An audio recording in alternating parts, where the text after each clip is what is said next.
Welcome to Claysports. Coming up, hot flush. Top tips to improve your score in this fast and furious event. The Quickfire round is back.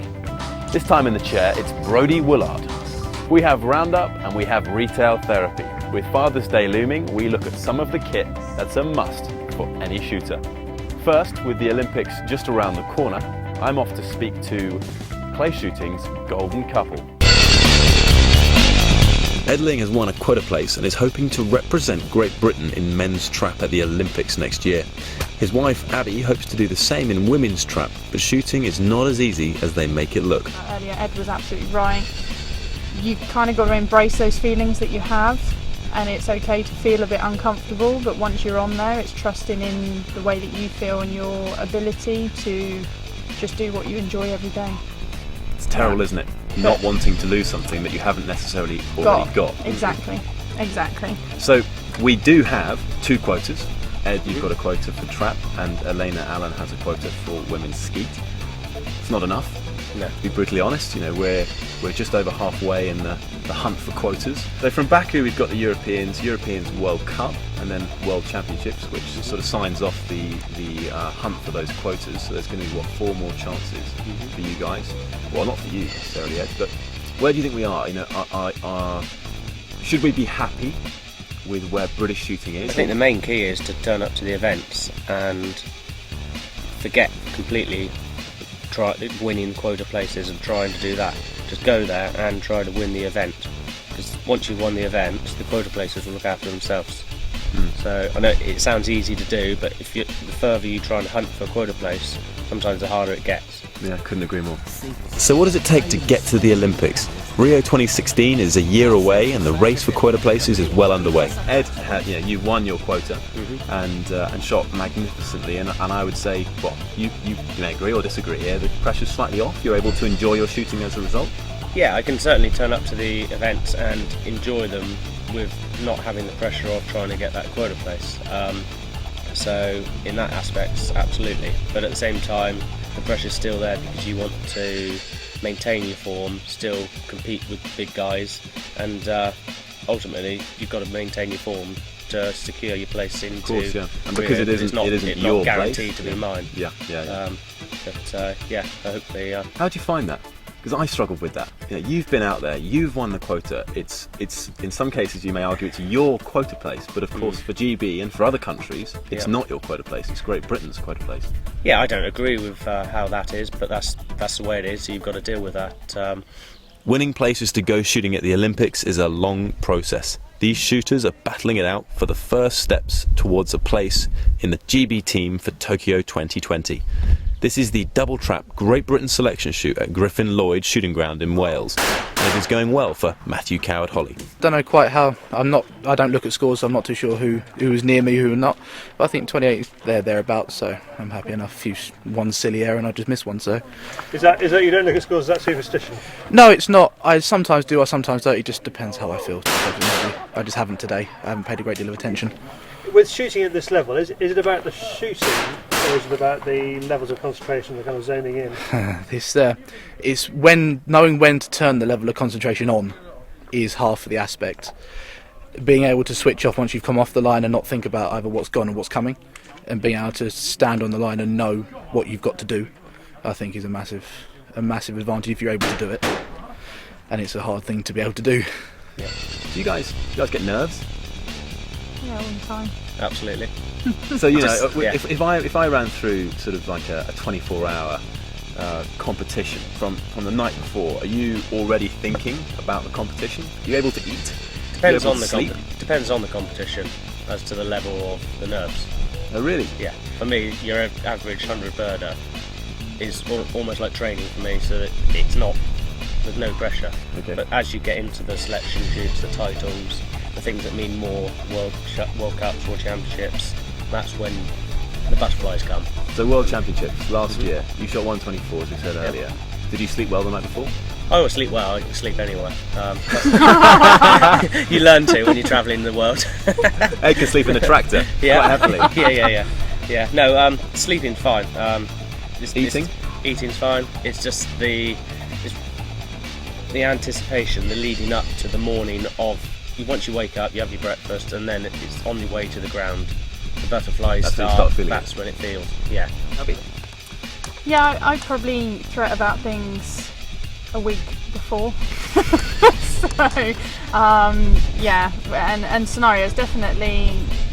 My sleep sometimes can be well the night before, and sometimes not so well. I'll wake up definitely in the morning feeling like I just don't want to eat breakfast to the point where I'm force feeding myself, because otherwise I won't have the energy for the rest of the day. Not normally. But no, not normally a problem.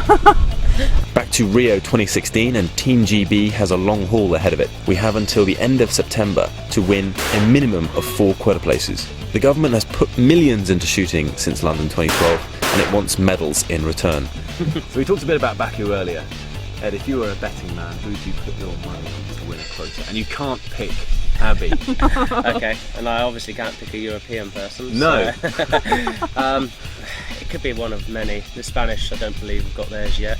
Alipov hasn't got his. Alipov hasn't got his, so you're going to have to say they're going to be out there looking for that, and they're going to be. So it's going to be hard for us. It's going to be, yeah, winning a quota place isn't easy, no matter where or when. So, yeah, it's going to be. And in It's gonna trap be tough. specifically, Europe is incredibly strong. They're very strong. Yeah, it's going to be, Italy luckily have got all theirs, so you can wipe them out the equation. I don't know.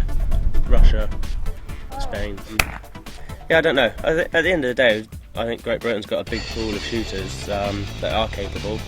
I don't want to name names and add extra pressure to those people, but we've got a good chance if they hit form at the right times. That's the hard part, isn't it? Yeah. Getting form on the right day, Yeah. at the right time, Yeah. for those few hours. Because we're all capable of it at the end of the day. And so often you see people shooting so well in training. I was one. I could train so well, turn up to a competition and shoot so badly and wonder why. That's me at the moment. Shooting really good, yeah, and then just get the competition, And you anxiety, nerves, and just desperation. And when The I brain see kicks certain into plays gear. going away from me. Amber Hill is still looking for a place. Yeah, it's been actually a bit of a tough time at the moment. Just a lot of training and trying to get those quota places to get to Rio. But I'm putting in all the hard work that's needed to get there, and hopefully, fingers crossed, everything's going well. So in training I'm shooting really high scores, which would be good enough to get me into any World Cup finals. So I suppose we've just got to wait and look on to the next one. Amber is joining Ed and Abby at the European Games in Baku. The shooting events run from the 16th to the 22nd of June 2015 in a huge new purpose-built shooting ground recently opened by Azerbaijan's president. A win there secures Amber a quota place at Rio 2016, but it does for a lot of other skeet shooters. Well, this one's the European Games, so it'll be all people from Europe, like Danka Bartakova, you've got the Italians, so it's a really tough competition, but I'm just going to give it my best shot, and hopefully my best is enough. Double trap is my sport. Here are the highlights of the selection shoot, starting with the semi-final. So we're just under halfway here. In the last qualifying round for the GB selection shoot at Griffin Lloyd in Wales. I really can't overemphasise the importance of this shoot, and I can't overemphasise the importance of this round to these guys. They've been working for years on this. You notice that a few of the guys here are using nil grip stocks, that's the anatomical stocks, and just behind the grip. Now some of them have had custom grips made and some of them haven't. I use a nil grip with a custom grip, and oh, Callum, he didn't want that. Coming across to Harry now. He's on for a 25 if he hits this double. Well done. Well done, guys. That's 29 from Tim Neal, and that's 29 from Matt French. Sadly, Jack just missed his last target there, but that's it. That wraps up qualification for today. Like the other shooting events, double trap is about showing the same targets so everyone's shooting skill can be directly compared. Between the sessions, the ground staff recalibrate the traps. Some red clays on now, those are the flashing clays, and they have to reset it now because they might be a little bit different weight. So they are just we're just resetting it now for the top 6. 4 shooters go forward to shoot it out for the top 3 places. First, Matthew Coward-Holly and Matthew French compete for bronze. Well done. Matt Coward-Holly finishes on 26, and Matt French this double for the 30 out of 30. Well shot, chaps. Well done. And that means that Matt French takes it 30-26. Well done, boys. Well shot. Next up, Max Jeffrey and Tim Neal shoot another 30 targets for gold and silver. Let me make it very clear that these guys won't be used to me standing behind them, talking about them shooting in both a positive and negative way. This will be completely alien to them. At international events, we have commentators, but they're that much further back, so it's a great opportunity for them to prepare for international finals. That's how Richard Folds won his Olympic gold medal in Sydney in 2000. He was forced into a sudden death shoot-off with Russell Mark, and I can tell you, that must have been terrifying. Oh, and Tim has just missed his second target. It's now down to Max. He's got one pair to go. The second day of the selection shoot.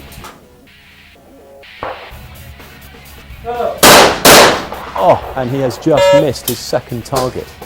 Tim will know that. He needs this for a 26 and to force the shoot-off. What a time to have a no-bird. Now, it'll be interesting to see if he decides to address the middle target or the left target. He's seen the left one. Lights back on. We're ready to rock and roll. Tim Neal to shoot. Peg 2. Well shot. Fantastic shooting. Tim takes the last pair, which forces a sudden death shoot-off. They'll shoot the wide scheme. And I'm fairly certain they'll go back to peg 1 here. They'll shoot the wide pair all the way through to peg 5 and then come back round. I'm wrong. Max has told me that I'm wrong. I'll be shooting wide pair on 2. Always nice when a junior puts you in your place. So they'll be standing on peg 2. Interestingly, they'll probably flip a coin who goes first. Ideally, you always want to go first. So in this instance, they'll both be praying for the first place. They'll shoot the double, move from 2 to 3, and they'll wait off the peg. The other competitor will walk on, shoot the pair, and depending on how he shoots, we'll continue like that. Now let me point out, this is a miss and out. So if one of these guys miss and the other doesn't, that is it. Competition finito. Gold and silver decided in just the next few doubles. And there we have it. Max has missed his second target, which gives Tim the opportunity to take the gold. However, if he misses one, it will continue. This is for the gold medal.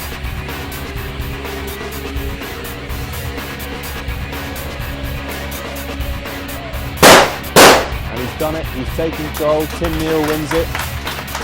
6-5. Fantastic shooting, chaps. Well done, boys. Well done, mate. Congratulations. Well done, Tim. It's a tough day. Fantastic. Well done, Tim. Got to bear in mind these guys have been shooting all day and it's come down to a sudden death pair. Fantastic shooting. Well done, Tim. That pushed me all the way. How do you feel? Yeah, really happy, Charlie. I mean, it's been a tough all day, couple of days really, and leading up to Baku, you know, we're flying out there next week, so to kind of come away and manage to get things together at the end, it's been really good, really. My confidence was pretty low yesterday, so I kind of wasn't very happy, but yeah, it's kind of coming back together again nicely, so happy with that one. A good win by the world record holder there. That's him in with a chance for Tokyo 2020. And he is already off to Baku, so could make it to Rio 2016. If you win a selection shoot, you are likely to qualify for the Great Britain team and stand a chance of competing on the international stage, where you will fight for a quota place. Looking way ahead, here is one of the stars of tomorrow. Are you shooting double trap today? Yeah. How long have you been doing that for? Not long. It's only my second competition. And how old are you? Yeah, 10. And what did you win today? The Colts champion. So, are you starting to think about things like Olympics in 2024? Yeah. I want to be there and shoot.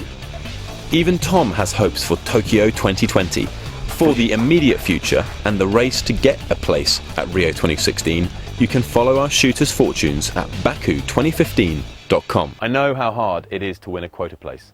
Please show your support for the team in Baku on Facebook, YouTube, or in the forums. Next, let's see what the rest of the world of clay shooting is getting up to. It's Roundup. It's our clay roundup. 1 minute of what's going on in the world of British clay shooting. The Jack Pike English Open took place at Sporting Targets in Bedfordshire in June. A record 699 entries for the 120 bird sporting saw our own Andy Crow take part, as well as young Brody Woollard leading the field for a few hours. There were joint winners of the £750 top prize. George Digweed and Mark Windsor both shot 117. Congratulations to all that shot the DTL weekend held at Bywell in Northumberland, and to those that made the England team. Phil Morgan wins high gun in the sponsored, Jim Doherty is high gun in the Dougal Memorial DTL, and Michael Turner wins high gun in the Open. Finished exams and want to go shooting in the summer holidays? For Basque's programme, go to basque.org.uk/youngshots. The CPSA is currently organising its programme at cpsa.co.uk, and the Novice Schools Challenge takes place throughout August. Go to theschoolschallenge.co.uk. On the charity front, the Walking with Wounded Charity Clays Day takes place at Sandringham in Norfolk on Friday the 7th of August 2015 by kind permission of Her Majesty the Queen. For more, go to holtzauctioneers.com/clay.pdf. If you would like us to tell the world about your charity shoot in July, August or September, contact me with details and a picture or video, charlie@fieldsportschannel.tv. Now, young Brody is in the hot seat. It's Quickfire.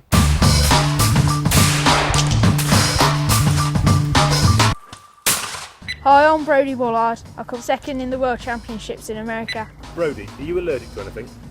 No. Are you scared of heights? Ish. What's your favourite pizza topping? Bacon. Do you believe in UFOs? No. Who is the most famous person you ever met? You. What star sign are you? Don't know. You don't know? What was the last film you saw? Jurassic Park. When was the last time you went to the cinema? The other day. When you're not shooting, what do you like doing? Going to the cinema. What's your favourite game on PlayStation? GTA. What's your favourite Chinese dish? Ribs. Do you eat during a competition? Yeah. Are you left-handed or right-handed? Left. So who's your favourite band? Don't have one. If you could meet anybody in the world and take them shooting, who would it be? George Digweed. Thank you, Brody. I'm a big Clash of Clans fan. Next, Andy Crow leaves the pigeon hide for Flurry Fun. Who says there's no passion in clay shooting? Andy has had a roller coaster ride around the Kent NFU Interbranch competition at Willow Farm Playground. The dream team consists of some old friends, Andy's cousin Gary and of course Mr. Crow. These boys can shoot, but it's not about individuals today, it's a team effort, and as they say, there's no I in pigeon. I've been shooting this since I was about 14. I'm now getting on a bit, so I've been shooting it a few years. Good venue down here as well. Work it, baby. These days, Andy's pigeon shooting exploits means he doesn't go unnoticed. Once the selfies are out of the way, it's competition time. The round is challenging and there's plenty of constructive advice flying around. Then Crow gets some stick from the sidelines and is challenged to hit this pair of going away birds with one shot.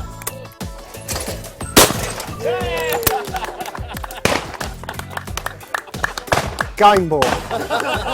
With the round done and the challenge met, it's on to the next, the flush. Some decent scores have been placed, but Andy's confident it's there for the taking. The highlight of the day for us, this is going to be a 60 bird flush. It's good fun. Gets the old adrenaline going this one, so hopefully we shoot a bit better on this than I have on the rest of them. They shoot well and put in a new top score. That's fun. I don't know if we won it, but we're a lot of people missing this one out on the left eye deck covered. Shooting mainly singles all the time. So you can rely on the boys the other end. It seems to have gone well. 7 away was winning it when we come in. So I'll find out where we were. The team that thinks they're still in the lead asks Andy about the performance, but he can't quite bring himself to tell them the complete truth. How many of you boys away? 2. Alright, I thought you were. Yeah. You're going to keep going, aren't you? Yeah. So easy, isn't it? Yeah. We should have. Was you really 8 away? Yeah, 9. 9, was that because a few went behind though? Well, I was coming in. You can't see them as 12 away we had, yeah. That means they won. As Andy mentions, he loves the team flushes or flurries and finds himself invited to another one, this time at EJ Churchill. This is of course a much bigger event and gives shooters the chance to shoot parts of the estate where normally you'd expect to shoot game during the season.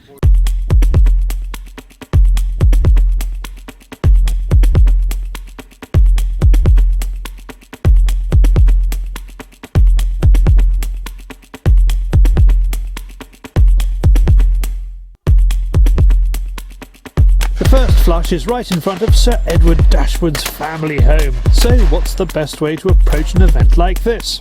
A good flurry team will select their targets that they're going to shoot before they go into the stand, often have a person to the left and a person to the right, depending whether left and right handed, to take advantage of being able to turn further round, and also probably a mopper up, somebody who will not fire off so many cartridges, will just look for the odd ones that get away, and that will often result in a top score. Andy is a guest of his friend Richard. The teams help each other out. They take turns in loading, which is a much quicker way of getting lead in the air, but there is an art to it. The art of loading is really, if you're a loader, you're a loader, and you're concentrating on getting the cartridges into the gun for the client as quickly as possible. If you're instructing in the field, you're actually looking where the person is shooting, and it becomes slightly more slower on the loading side. I always think the quick way, if you want to get as many cartridges in the air, especially on flurry days like this, is single gunning. We very rarely, if ever, see people double gunning on a clay day, a clay flurry day. Andy gets help from Mike on the rabbit stand, which is a crazy couple of minutes. Someone who has been truly bitten by the flurry bug is Julia Kirkham. She's now in double figures for the year. It's really, really nice on these days out when you load for each other, so you get to chat to other people, and it's just a very social day. Yeah. I'm always happy just to go in the middle, so I don't feel blamed for anything lost on the left or the right, but I will shoot whatever I can, and I think everyone has to just go for it and shoot whatever they possibly can. Andy has been using a range of different Game Ball cartridges over the past month. White Gold, Black Gold, Dark Storm and the Evo. This morning he's on the Black Gold, but later he's joining the guys from Jack Pike who are shooting around with Taylor Hedgecock and Brody Woollard. He will then move on to the Dark Storm, which he knows can cause a bit of a storm on its own. Yeah, I was on the stand and there was a couple of tricky ones there, and they was just vaporised them, and I kept catching out, calling the eye, people coming in behind, picking up the empties, wanting to know what they were, and they come up to me afterwards and asked me what they were, and yeah, they was impressed with the cartridge as well as I was. They finish as they start with some fast action shooting, and back at Willow Farm the results are in. Team Crow has come second, and we are pleased to report that the winners take success in their stride, gracious and respectful of their fellow competitors. If you've never done it before, it's brilliant fun. Finally, Father's Day. Here's a few suggestions to keep the old man happy.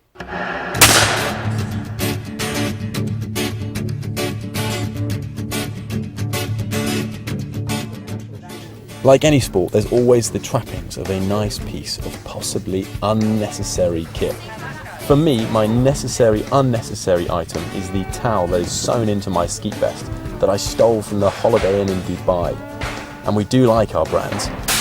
Look around any shooting ground, whether it's a top-class competition, grassroots, or practice rounds, and there'll inevitably be a bit of kit envy and out-branding. So, what's on offer for someone wanting to give something special to the shooter in their life?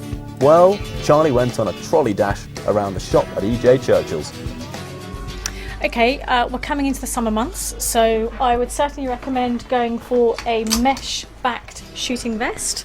This is a right-handed version, obviously left-handed versions are available. Pricing on that is £125 for the retail price. It comes with inserts inside so that you can actually put a recoil pad if you do obviously suffer with recoil. We also are able to provide you with a shooting bag to carry all of your shooting attire with you. Is this the best of the best, this one? No, I would call it our base range, to be quite honest. It's really good value for money. Price on this one is £45. You can also get a matching gun slip in both 30 or 32 inch, and prices on those are £32. What's the most expensive gun slip you've got in here? You're looking really at a beautiful leather gun slip, priced on that about 360. But you'd be laughed at if you took that clay shooting, wouldn't you? I would hope not, because I do. Oh God, what have I said? Take me on to the face. Okay. What does the face need? The face needs a pair of really good shooting glasses. So we have the extremely high quality pillar glasses, which are produced with a Zeiss lens, and this is great for cancelling out background colours, which is almost a form of cheating, really. It enhances the clay beautifully. No, they're not cheap, are they? No, they are priced at £585 for the set with 3 lenses, but that's called the Boost set, which are fantastic for boosting the colours of clays on different colour backgrounds. And that's more than everything else put together so far, isn't it? It is, but at the end of the day, you're using your eyes to shoot, so you need to see clearly, and they enhance the picture, should we say, beautifully. Right, ears. What about Ears, right, okay. Moving on to ears, we do a pair of MSA Supreme Pro X ear defenders. Now these come with a 5-year warranty, they are fully waterproof, and they basically switch themselves off if you forget to. So fantastic for battery saving opportunities there. And can I hear people being rude about me at a distance of 100 You can, or even more, which is, is great. £215 for those, but it's worth it. Do me a deal on the whole lot. Do a deal on the whole lot. 800. I think we could be doing about £850 on that. There really is something out there for everyone, right up to something like this. The Browning Mitsubishi range. It's surely the ultimate shooting splash out. To see the range at EJ Churchill's, go to ejchurchill.com, and to book a Browning Mitsubishi test drive, go to bit.ly/Browning Test Drive. Loving the Mitsubishi. Thanks for watching, and thanks for all the great feedback. We'll be back in a few weeks.